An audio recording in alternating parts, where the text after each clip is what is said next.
Now, I'm going upstairs to get your dessert, Mrs. Fishbone said, and I expect you to behave like ladies and gentlemen.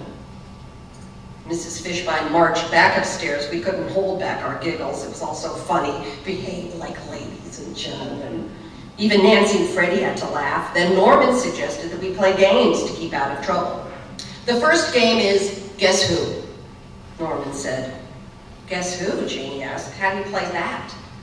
Norman explained. See, I turn off all the lights, and the boys line up on one side and the girls on the other. And then, when I yell go, the boys run to the girls' side and try to guess who's who by the way they feel. No, thank you, Gretchen said. That's disgusting.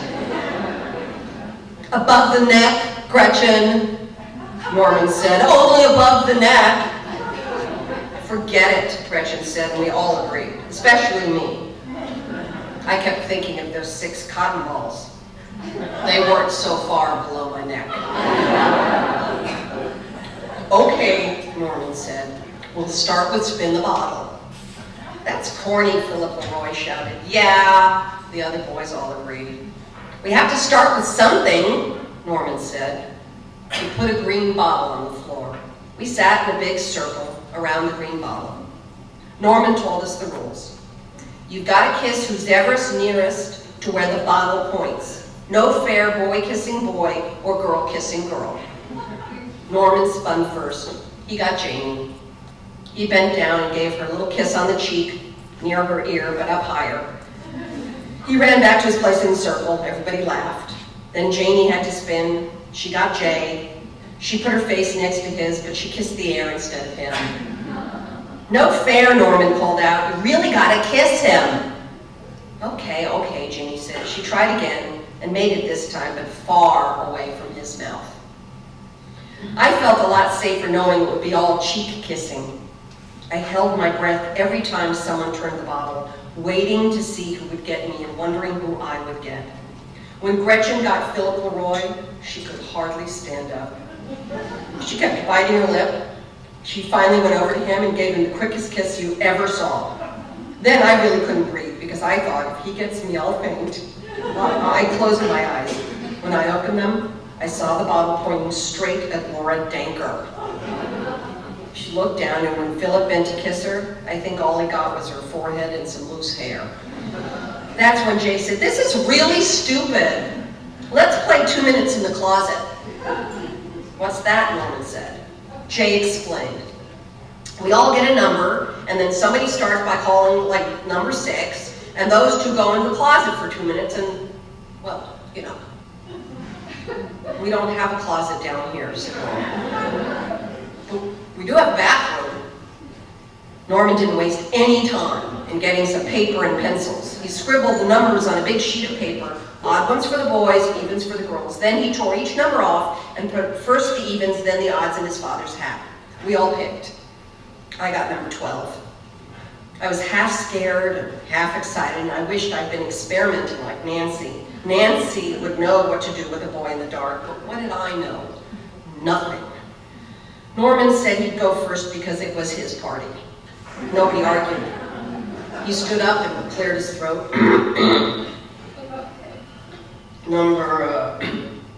Number 16, he said. Gretchen squealed and jumped up. Buy you 2, Nancy said. Don't be long.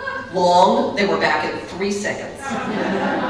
Hey, I thought you said 2 minutes, Philip Leroy called. 2 minutes is as long as you can stay, Norman said. But you don't have to stay that long if you don't want to. Gretchen called number 3, which was Freddie Barnett, and I hoped I'd remember never to call number 3. Then Freddie called number 14 and got Laura Danker. We all giggled. I wondered how he would kiss her because I didn't think he could reach her face unless he stood on something. Maybe he'll stand on the toilet seat, I thought. And then I couldn't stop laughing at all. When they came out of the bathroom, Laura's face was as red as Freddie's, and I thought that was pretty funny for her girl who goes behind the A&P with boys. Laura called her number very softly. she said. Philip Leroy stood up and smiled at the boys. He pushed his hair off his face and walked to the bathroom with his hands stuffed in his pockets. I kept thinking that if he really liked her, he'd call her number back and the two of them would be in the bathroom together for the rest of the party. When they came out, Philip was still smiling, but Laura wasn't. Nancy poked me and gave her knowing look. I was so busy watching Laura that I didn't hear Philip call number 12. Who's 12? Philip asked. Somebody must be 12. Did you see 12? I asked. That's me. Well, come on, Margaret. I stood up knowing I'd never be able to make it across the recreation room to the bathroom where Philip Leroy was waiting to kiss me. I saw Jamie, Gretchen, and Nancy smiling at me, but I couldn't smile back. I don't know how I got to the bathroom. All I know is I stepped in and Philip shut the door. It was hard to see anything. Hi, Margaret, he said. Hi, Philip, I whispered. Then I started to giggle. I can't kiss you if you don't stop laughing, he said. Why not? Because your mouth is open when you laugh. You're gonna kiss me on the mouth? You know a better place? I stopped laughing. I wished I could remember what Nancy said the day she showed me how to kiss her pillow. Stand still, Margaret, Philip told me. I stood still. He put his hands on my shoulders and leaned close. Then he kissed me.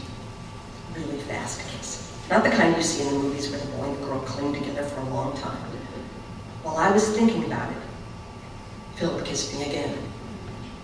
Then he opened the bathroom door and walked back to his place. Call a number, Margaret, Norman said. Hurry up! I couldn't even think of a number. I wanted to call Philip Leroy's number, but I couldn't remember it. So I called number 9 and got Norman Fishbein. He was really proud, like I'd picked him on purpose. He practically ran to the bathroom. After he closed the door, he said, I really like you, Margaret. How do you want me to kiss you? On the cheek, and fast, I said. He did it just that way, and I quickly opened the door and walked away from the bathroom, and that was it. Later, at my house, Nancy told me she thought I was the luckiest girl in the world, and maybe it was fate that brought me and Philip Leroy together. Did he kiss good? She asked. Pretty good, I said. How many times? She asked. About 5.